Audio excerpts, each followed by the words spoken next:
Hi, ako nga pala si Mai, OFW dito sa UAE. Tamad ako, pero nagsisikap. So, for today's vlog nga pala mga guys, ay pupunta kami ngayon sa Galleria Mall. Dito lang yan sa Abu Dhabi. Nandito na nga pala kami sa bus at yan, pababa na agad kami.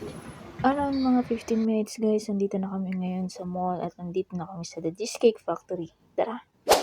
So, after reservations mga guys, ito na, nandito na kami, nakaupo na kami at ready to order na. Let's go!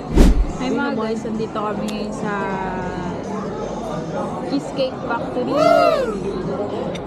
Pinaka-famous na restaurant. Nandito kami ngayon sa Galleria Mall.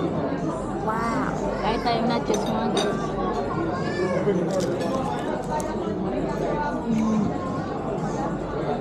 Harap! Oh, come on. What are you eating? My favorite, bread and butter. What's your wish? You.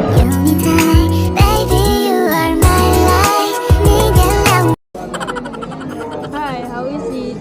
How's your favorite nachos? It's so yummy. Because we are so hungry. With one jalapeno. Wow naman. Happy birthday, Asawa. I hope more days to come. So, more food. Oh, come on, man. And eto na nga mga guys, dumating na yung second order namin. Ito yung Louisiana Chicken Pasta. Wow! Over 250 menu items. Ito nga pala yung napili nga namin. One of their best seller here in Cheesecake Factory. So, it's my first time to have here. Oo, first time ko na naman. Di kasi talaga ako nakakagala before. Kaya ngayon na-experience ko na. Sarap. Sulit to. Uy, baka sabihin nyo, chacharot ako So, sa 200 dirham nga mga guys, may pasta ka na, may nachos ka na, at may choices ka pang drinks.